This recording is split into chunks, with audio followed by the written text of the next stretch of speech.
The first time she saw him, the wind was carrying dust through the dying light, turning the horizon into a smoky haze of gold and gray. The dry earth cracked beneath her boots as she stepped down from the wagon, her skirts brushing the wooden wheel, her eyes squinting against the glare of the Arizona sun.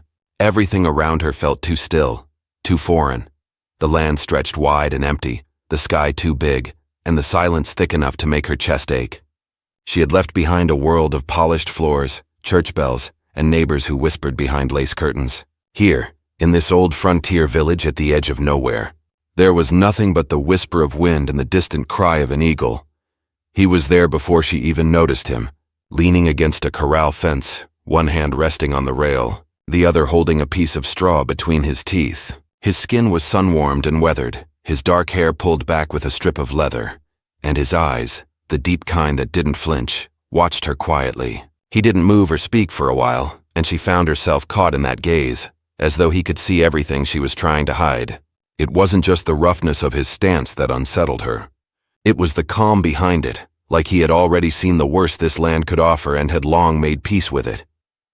When the stagecoach driver dropped her small trunk beside her and tipped his hat goodbye, she realized just how far from home she truly was. There were no familiar faces here, no family waiting, no safety net if things went wrong. Only the stranger by the corral and a promise she'd made in a letter months ago, a promise that felt heavier now that the ink had dried. And she was standing in the dust of it. The town of Willow Creek wasn't much of a town at all, just a handful of weathered buildings huddled along the river's bend. A general store with its faded sign, a saloon that leaned slightly as though tired of standing, a chapel whose bell hadn't rung in years. Life here moved slow, marked by the rhythm of the land and the stubbornness of those who refused to leave it. People spoke in low tones, carried old stories in their eyes, and measured outsiders before offering a single word of kindness. She had come to Willow Creek under a name that wasn't quite her own. The letter she'd sent months ago had been signed with trembling hands, written to a man she had never met but needed more than she dared admit. She had answered an advertisement, one of those lonely heart postings that drifted through newspapers in the cities. It had promised safety, a home, and maybe, if God allowed it, a new beginning. What it didn't promise was love. The man she was to meet wasn't what she had imagined. The letter described a rancher, a widower, half Apache, raising his late wife's children on a patch of stubborn land miles from town. He had written in a hand both careful and simple, words that were more honest than poetic. Life here is hard. If you can cook, mend, and don't scare easy, there's room for you, that was all. Now, as she stood there with dust on her gloves and hope buried under her ribs, she realized how easy it had been to fall in love with the idea of a place far away from judgment. The idea of being wanted, not for what she could give, but simply because she existed. But she wasn't sure she could face the truth of it, the look in his eyes that seemed to ask more questions than she could answer. He walked toward her slowly, his steps unhurried, his presence filling the space between them. Up close, she saw the lines around his eyes, the faint scars that told of battles fought not on paper but in the dirt and heat of survival. When he finally spoke, his voice was deep, low, with an edge of warmth that surprised her. "You came a long way," he said simply. She nodded, her throat dry. "I did. You're the one from St. Louis?" "Yes." Her voice almost cracked, and she hated that he noticed. He nodded again, studying her for a moment before lifting her trunk as though it weighed nothing. "I'm not what you were expecting," he said after a pause, not as a question but a quiet truth. "No," she admitted softly. "You're not." The small path leading to his ranch cut through the heart of the desert. Along the way, she saw the marks of life surviving where it shouldn't. Cacti standing tall and proud, dust devils spinning through the sagebrush, the faint outline of smoke from the chimney miles away. The closer they got, the more the air changed, filling with the smell of mesquite and the faint sound of laughter, children's laughter. There were 5 of them. Boys mostly, barefoot and wild-haired with the same dark eyes as their father. They watched her from a distance, curious and cautious, whispering among themselves as she climbed down from the wagon. A little girl, no more than 6, clung to the rancher's leg and peered up at her with open distrust. "This is her?" one of the older boys asked, voice uncertain. "This is her," the rancher answered, setting her trunk down on the porch. She tried to smile, but it faltered. The weight of those young eyes pressed into her heart. She wanted to say something kind, something that might ease the distance between them, but all she managed was a quiet, Hello? No one answered. Later that evening, when the sun sank low and the air turned cool, she sat on the porch watching the horizon burn orange and purple. The rancher joined her, his steps silent as he carried 2 tin mugs of coffee. They sat for a while without speaking, the sound of the wind and crickets filling the silence. Finally, she broke it. "There's something you should know." He turned slightly toward her, though his expression didn't change. "All right." She gripped the mug with both hands. The words had haunted her the entire journey, sitting like a stone in her chest. "I can't have children," she said quietly. "The doctor told me years ago. I thought you should know before you decide if I stay." The words hung in the air, heavy and unshakable. She waited for judgment, for the disappointment she had come to expect from men who wanted a legacy more than a partner. But instead she heard something unexpected, soft laughter. When she looked up, he was smiling, the corners of his mouth curved with genuine amusement. "Good," he said simply, his tone easy, almost teasing. "I've got enough kids for both of us." For a moment she just stared at him, unsure if she had heard him right. Then, as the meaning settled in, something inside her loosened, something she hadn't realized she'd been holding on to for years. The fear, the shame, the feeling of being less than whole, it all seemed to fade beneath that small, unpretentious smile. The children peeked from the window, giggling quietly, their father's laughter echoing softly beside her. For the first time since she'd stepped off that wagon, she felt a flicker of warmth that wasn't from the sun or the firelight, but the peace didn't last. As the night deepened, a faint sound drifted from the canyon beyond the ranch, the distant crack of gunfire, sharp and sudden. The rancher's expression changed instantly, his body tense. He set down his mug and reached for the rifle leaning by the door. "Stay inside," he said, his voice low and firm. Her pulse quickened. "What's happening?" He didn't answer, his eyes fixed on the horizon where the darkness was alive with movement. And as the sound of hooves thundered closer, she realized that whatever peace she thought she'd found here in this wild corner of the world was about to be tested. The land, it seemed, had its own way of deciding who truly belonged. The gunfire echoed again, closer this time, rattling through the canyon like thunder. The woman froze on the porch, her heart pounding, unsure whether to run or hide. The rancher moved fast, silent and sure, every motion steady like he had done this 100 times before. He didn't look afraid, only alert, like a man who had long accepted that danger was part of living in this wild stretch of land. The children were already at the door, eyes wide, their laughter replaced by unease. He looked over his shoulder briefly. "Get them inside," he told her, his tone calm but carrying a weight that made her obey without question. She gathered the children quickly, ushering them into the small cabin that smelled of wood smoke and stew. The little girl clung to her hand, trembling as she whispered, "Is it bandits?" "I don't know," she said softly, forcing a reassuring smile. "But your father will handle it." The boy by the window pressed his face to the glass, trying to see through the darkness. "Sometimes they come down from the hills," he muttered, his voice low. "Pa says they're desperate men, ones who lost everything and want to take what others have." She said nothing. Her fingers tightened around the child's small hand as the night stretched longer. Outside, the faint glow of a lantern moved across the yard. The rancher was checking the fence line, his silhouette cutting through the starlight. The land itself seemed to hold its breath. Minutes passed. Then a single shot cracked the air again, closer, sharper. One of the horses whinnied in panic. The woman took a step forward, ready to go after him, but the oldest boy caught her arm. "Don't," he said. "He'll come back when it's done." "He always does." She forced herself to stay still, even as every part of her screamed to run out there. The children's fear anchored her. The smallest boy crawled into her lap, seeking comfort, and she held him close, her mind racing through every terrible possibility. After what felt like an eternity, the door opened. The rancher stepped inside, his face shadowed and his hand steady on the rifle. His eyes scanned the room, counting heads, checking the window before finally meeting hers. "It's all right," he said quietly. They were just passing through. Drifters, maybe. Didn't want trouble once they saw the lights. The tension broke like a thin rope snapping. The children relaxed, though none of them spoke. He set the rifle down by the door and knelt to check the latch. "We'll keep the lamps burning tonight," he added, almost to himself. "Just in case." When he finally sat by the fire, the woman noticed how tired he looked, not from fear, but from years of keeping everything together. His shoulders carried the kind of weight that didn't show in words. She poured him a cup of coffee, her hands still shaking a little. Do things like that happen often? He took the mug, nodded slowly. More than they should. Folks out here, they're fighting the land, the weather, and sometimes each other. It's not easy to stay human when the world's been trying to break you for too long. His words hung in the air, heavy with truth. Later, when the house was quiet and the children finally asleep, she sat awake by the fire, unable to rest. The wind had picked up again, carrying a low hum through the canyons. Every sound out here seemed to tell a story.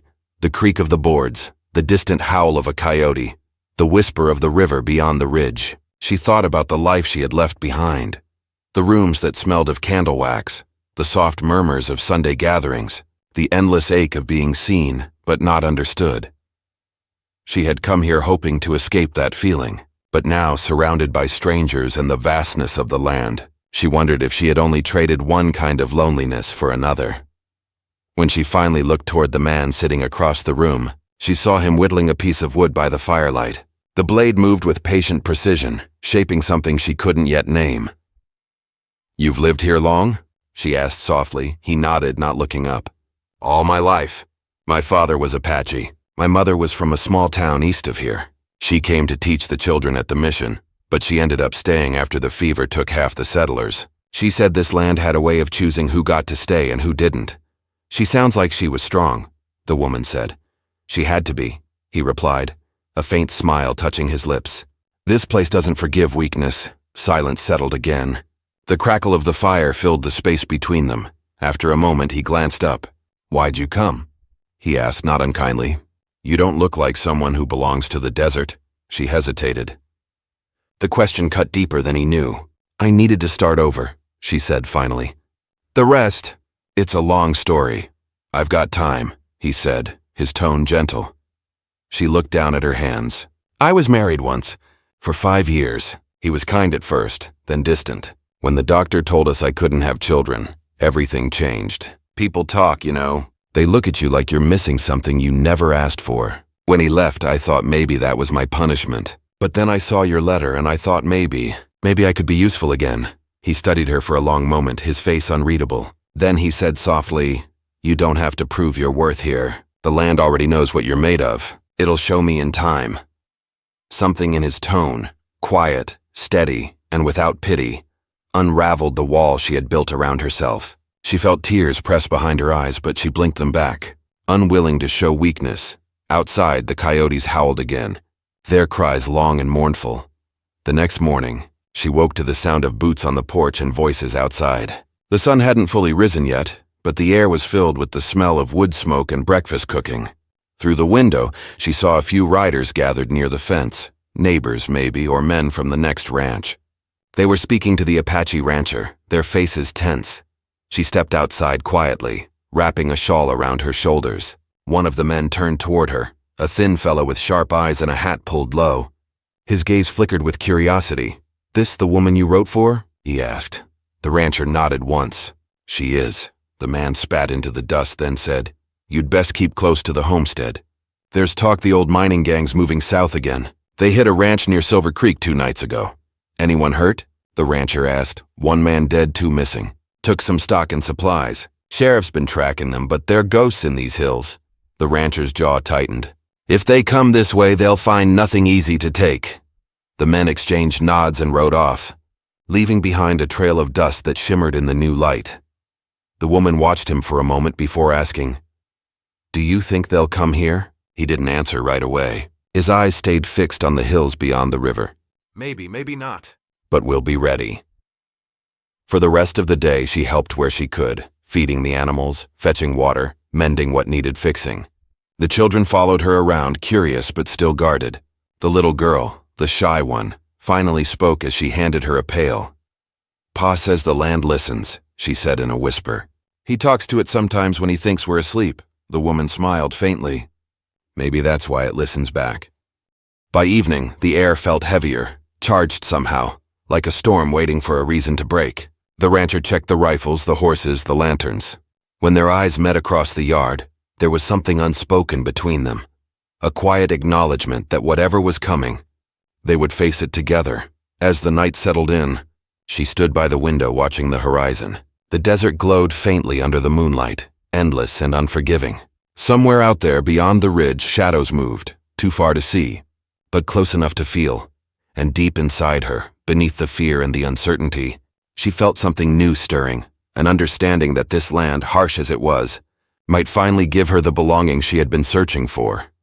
But the peace of that thought lasted only a moment, because in the distance, carried by the wind, came the low rumble of hooves. This time, there were too many to count. The night air felt thick, carrying the sound of hooves that rolled like distant thunder. The woman stood by the window, her hands pressed against the cool glass, her breath fogging the pain. The moon hung low, silvering the desert in a strange glow, and somewhere beyond the ridgeline, shadows moved in a slow, steady rhythm. The rancher was already outside, his figure barely visible as he saddled his horse. Every movement he made was deliberate, calm, as if danger was an old acquaintance he had learned not to fear but to understand. Inside, the cabin was tense. The children whispered to each other, their eyes wide. The little girl sat on the floor clutching her rag doll, its fabric face smudged and worn. The woman knelt beside her, brushing a stray lock of hair from the child's face. "Your father knows what to do," she said softly, trying to sound certain, though her own heart was beating fast enough to drown out her words. The boy at the window turned toward them. "They're coming closer," he whispered. "I can see the dust rising." The woman joined him at the glass. The faint trail of movement on the horizon was unmistakable now. Riders, at least 6 or 7 of them, maybe more. The way they moved told her everything she needed to know. These weren't travelers passing through. They were organized, confident, like men who believed no one could stop them. The rancher stepped onto the porch, rifle slung over his shoulder. When he saw her, he spoke quietly but firmly. "Keep the lamps low. If anything happens, take the children and head for the root cellar out back. There's a passage that leads to the wash beyond the trees. Don't wait for me." She wanted to argue, to tell him she wouldn't leave him behind, but something in his eyes stopped her. There was no room for hesitation here. The desert had its own laws, and survival was one of them. As he moved toward the corral, another figure appeared from the dark, a tall man with a weathered hat and a limp. The woman recognized him as one of the neighbors from earlier that week. His name was Silas, a quiet man with a sharp tongue and a slower smile. He carried a shotgun and looked uneasy. "They hit the McBride Ranch," he said, his voice low. "Took what they could, burned the rest. Sheriff's still tracking them, but they're riding this way." "How many?" the rancher asked. "Could be 10, maybe 12. Hard to say. They've been picking up strays, men with nothing to lose." The rancher's jaw tightened. "Then they'll be looking for food and horses," Silas nodded.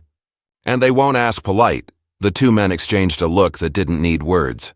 Then Silas said, "I'll take the east fence. You hold the ridge. If they circle, I'll signal with the lantern."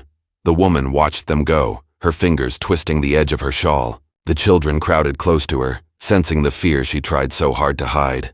The house creaked in the wind, and somewhere outside a coyote's cry broke the silence, long and lonely. Hours seemed to pass, though it could have been minutes. Every sound felt sharper, the rustle of the trees, the faint crack of a twig, the slow hiss of the lantern flame. The woman could feel the land itself waiting, holding its breath. Then came the first shot. It tore through the stillness, echoing across the valley. Another followed, then another, until the night erupted in chaos. The woman gathered the children quickly, leading them toward the back door. "Stay close," she whispered. "Don't run unless I tell you." From the porch, she could see flashes of light along the ridge, men on horseback firing into the dark. The rancher's rifle answered back, sharp and sure. Silas's lantern swung once in the distance, a signal lost in the smoke and dust. The little girl began to cry, her small voice breaking through the noise. The woman knelt, pressing her finger to the child's lips. "Quiet now. We'll be all right." But she wasn't sure she believed it herself. They reached the cellar door behind the barn, the old wood heavy with rusted hinges. She pulled it open, her hand shaking. Inside, the air was cool and damp, filled with the smell of earth and potatoes. The children climbed down one by one, the oldest boy helping the younger ones. She lingered for a moment, her eyes drawn back to the ridge where the battle still raged. Suddenly, movement caught her eye. A figure running from the edge of the corral, stumbling toward the barn. It was one of the riders, his face shadowed, a pistol in his hand. The rancher was nowhere in sight.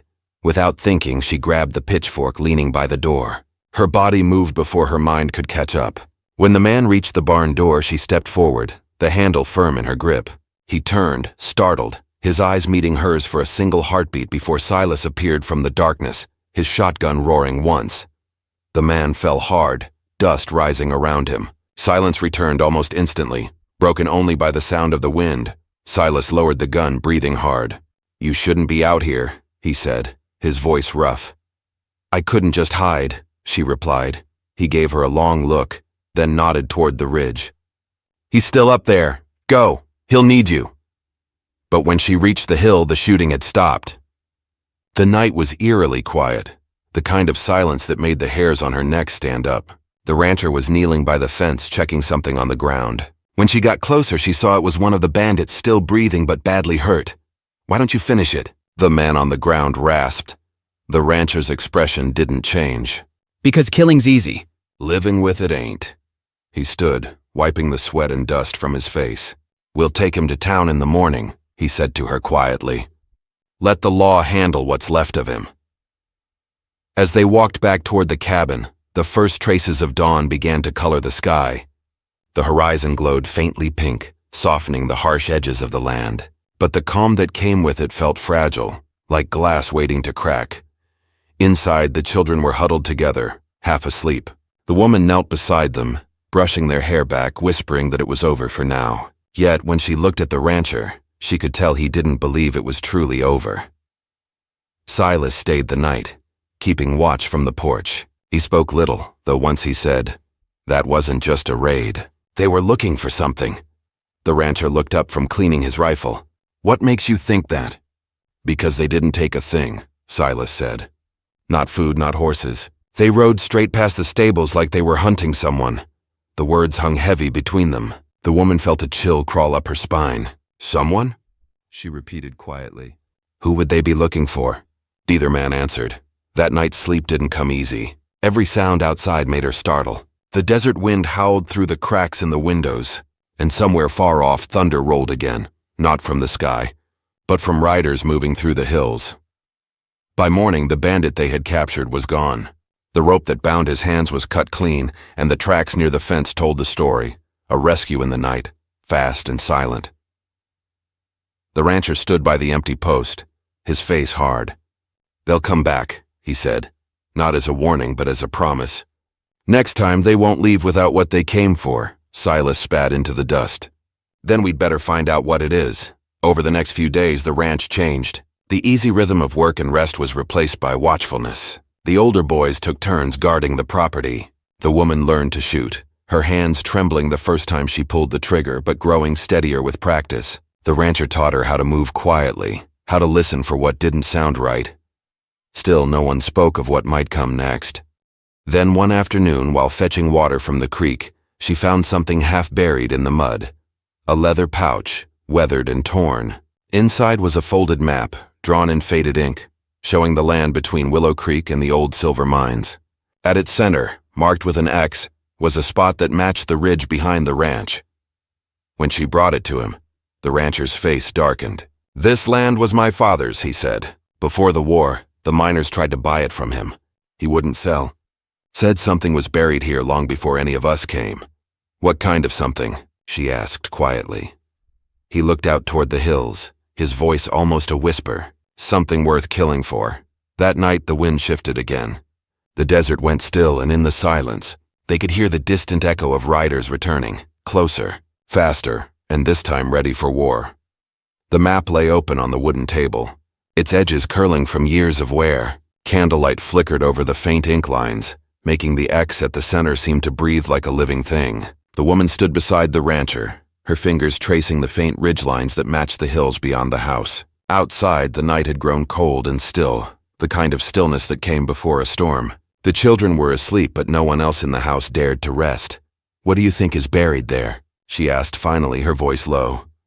The rancher didn't answer right away. His gaze stayed fixed on the map. "My father never said," he murmured. "Only that the land remembers what people forget. Said there were things better left where they belonged." Silas, sitting near the window with his shotgun across his knees, gave a quiet snort. Men don't ride through the night and risk bullets for memories, he said. Whatever's out there, it's got to be worth something. The woman looked at him uneasy. Gold? Could be, Silas said. The mines ran deep in these parts. Some say the old Apache tribes hid silver from the prospectors before they were driven out. Maybe your man's father knew where. The rancher's jaw tightened. If he did, he didn't tell me. And I don't aim to dig up ghosts for a handful of greed.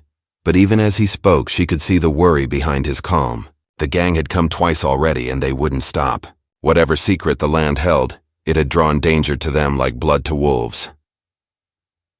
By dawn, they had decided to move the children to town for safety. The nearest settlement, Willow Creek, was 2 hours by wagon if the trail stayed clear. Silas would go with them, while the rancher stayed behind to guard the homestead.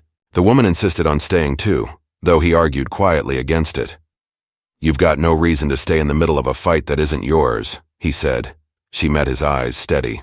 It became mine the day I stepped off that wagon. You asked for someone who doesn't scare easy. Let me prove I'm what you asked for. For a moment, neither spoke. The sun rose behind them, painting the desert gold. Finally, he nodded once. Then we stay. Together. As Silas and the children disappeared down the road in a cloud of dust, the ranch fell into a strange quiet. The woman helped pack what supplies they could carry if they had to flee. The rifle cartridges, the dried beans, the water skins. Every small task felt heavier, as though the walls themselves knew something was coming. That evening, she stood on the porch as the rancher saddled his horse. He meant to ride toward the ridge before dark, to see if there was truth to the map's markings. She wanted to stop him, but there was no use trying. Some men carried a silence that wouldn't rest until the truth was faced. Be careful, she said softly. He looked back at her, a shadow in the dimming light. Always am. He rode off without another word. She watched him disappear into the canyon until the dust swallowed him whole. When the first hour passed, she kept herself busy, boiling coffee, sweeping the floor, checking the latch on the door. When the second hour passed, she began to pace. The sun had dipped below the ridge, and the horizon burned a deep, angry red. Coyotes called in the distance. By the third hour, the silence had grown unbearable. She lit the lantern and went outside. The desert wind tugged at her shawl and the faint smell of rain hung in the air. Somewhere in the distance, she thought she heard a horse, then another.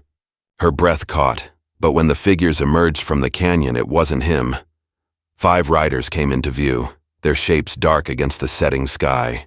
The leader rode at the front, a broad-shouldered man with a scar down his cheek and a black hat pulled low.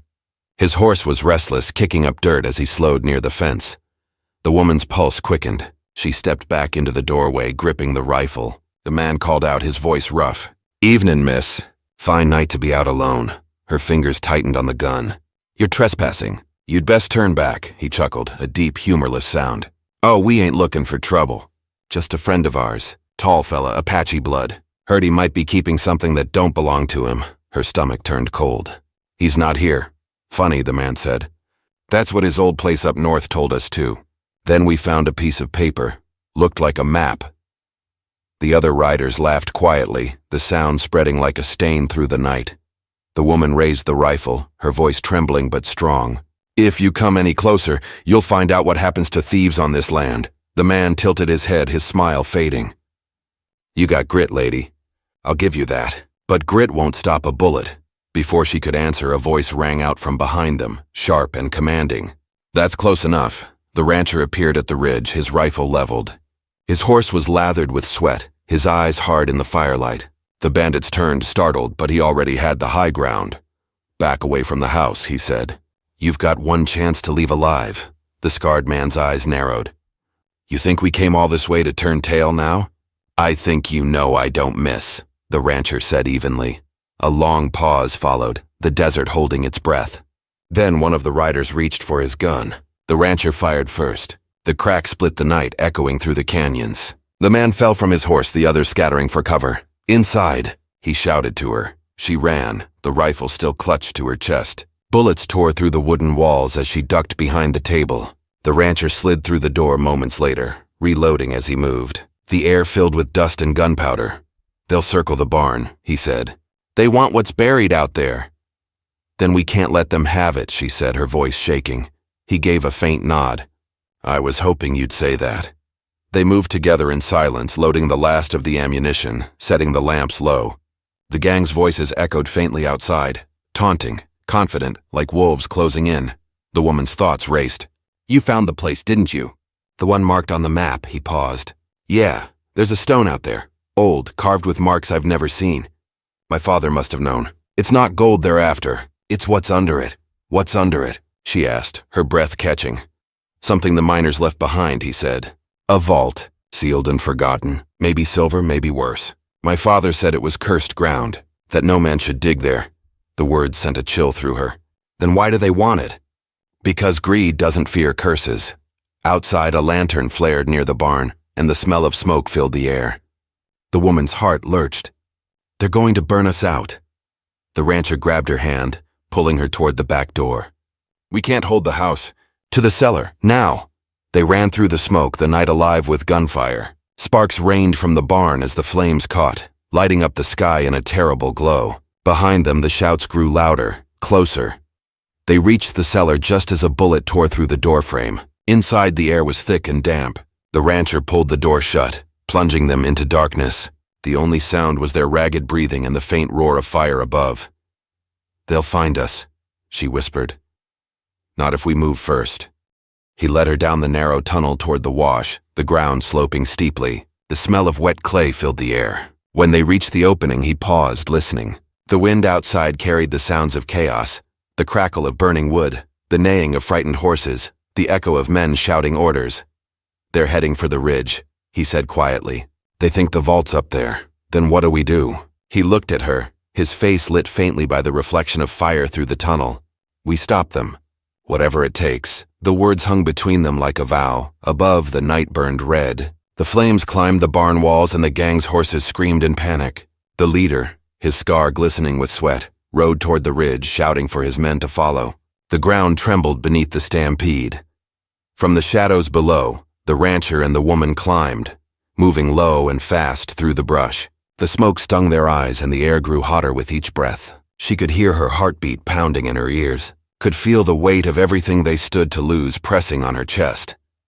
When they reached the ridge, the stone the rancher had described stood clear in the moonlight, a great slab marked with old carvings, weathered but strong. The ground around it looked disturbed, fresh dirt piled high. Someone had already started digging. The rancher raised his rifle, sighting the leader. His finger tightened on the trigger, then he froze. The man wasn't digging for treasure. He was planting something. It took a moment to understand what it was. A stick of dynamite, its fuse already burning. The rancher's voice tore through the night. "Get down!" The fuse hissed, the fire roared, and in that split second of light and sound, everything, the land, the secret, their lives hung on the edge of explosion. The explosion ripped through the night. Shaking the ridge like thunder had struck the earth itself. A blinding flash of light swallowed the desert, followed by a deep echoing boom that rolled through the valley. The woman was thrown to the ground, dirt and smoke filling her lungs as she struggled to breathe. For a moment, she couldn't hear anything but the ringing in her ears. Then, faintly, she heard the rancher calling her name. She turned, coughing, and saw him pushing himself up through the dust. His face was streaked with blood and soot, but he was alive. Around them, the ridge was half gone. Where the great stone once stood, there was now a gaping crater glowing faintly in the moonlight. The gang was gone, their shouts silenced. Their horses vanished into the black horizon. Only the smell of burnt powder and broken earth remained. The woman staggered to her feet, unsteady. "Are you hurt?" she asked. He shook his head, still trying to catch his breath. "No, you?" "I'm all right," she whispered, though her heart was pounding so hard it hurt. They stood in silence, staring at the hollow that had once held generations of secrets. Whatever treasure or curse had been buried there was gone now, blown into the wind. The rancher's father's words echoed in his mind as if whispered from the dust itself. Some things are better left buried. He looked at her, his voice quiet but certain. "It's over." She nodded, her eyes reflecting the last flicker of fire from below.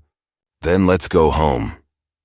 By the time they reached the ranch, dawn had begun to break.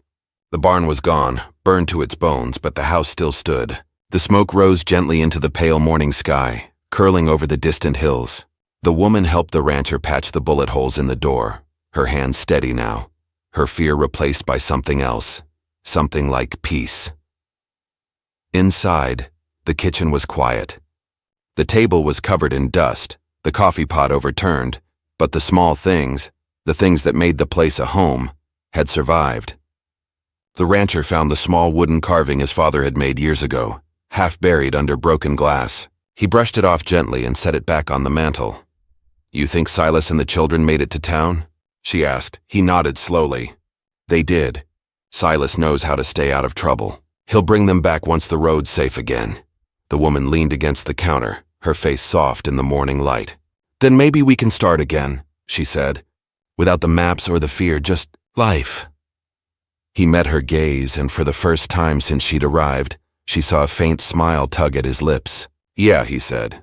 "Just life." Days passed. The land began to heal, as land always does. The ridge remained scarred, but wildflowers soon grew along the edges, stubborn and bright.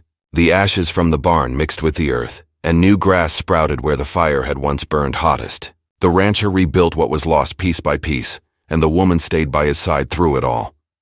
At night, they would sit on the porch watching the horizon fade into starlight. Sometimes they spoke of the past, his father, the gang, the explosion, but mostly they talked about what lay ahead. The ranch needed new fences, new horses, and maybe in time a few more hands to help. The woman had begun to feel that she finally belonged to something bigger than herself. One evening, as the sun dipped low and painted the land in soft amber, Silas returned with the wagon. The children leapt out before it had even stopped moving, running toward the porch, their laughter carrying across the yard. The rancher bent to lift the youngest in his arms, his tired face breaking into a real smile for the first time in weeks. "See," Silas said, climbing down and tipping his hat.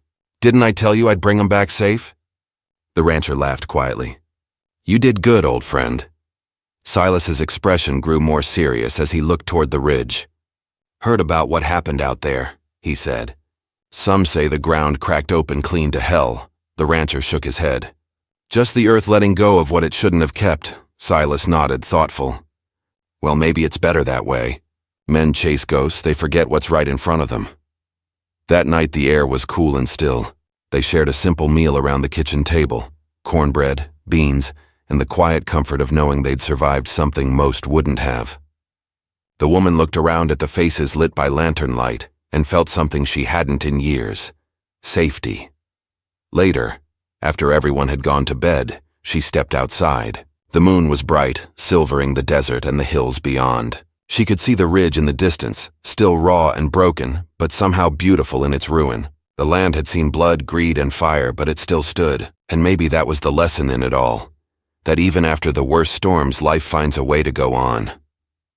She heard footsteps behind her. The rancher came to stand beside her, his hands in his pockets. They didn't speak for a long while. "You ever think about leaving?" he asked quietly. She shook her head.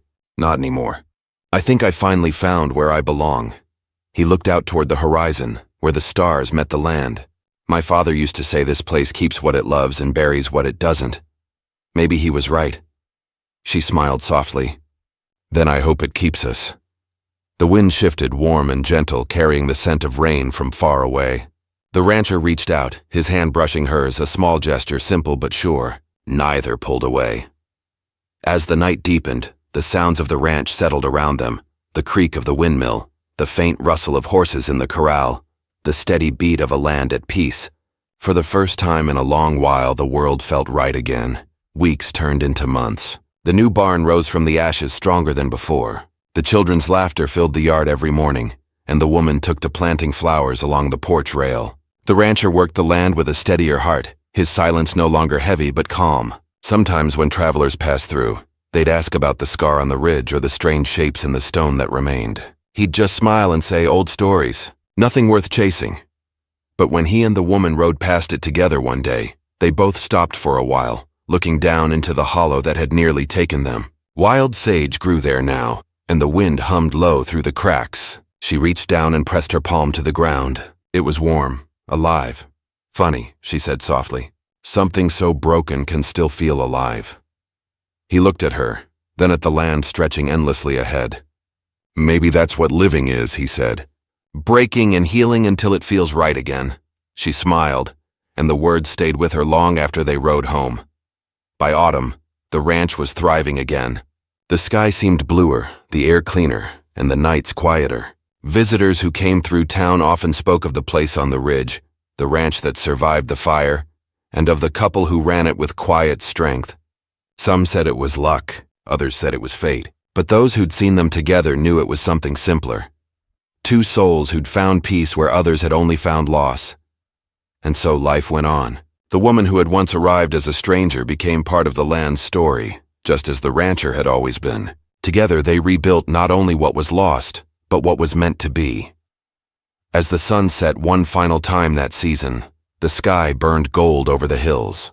The rancher stood beside her on the porch, his arm resting lightly around her shoulders. Neither spoke. They didn't need to. The silence said everything. The gratitude, the pain, the forgiveness, the quiet hope for the days still to come. And as the light faded, the land that had taken so much finally gave something back. Peace.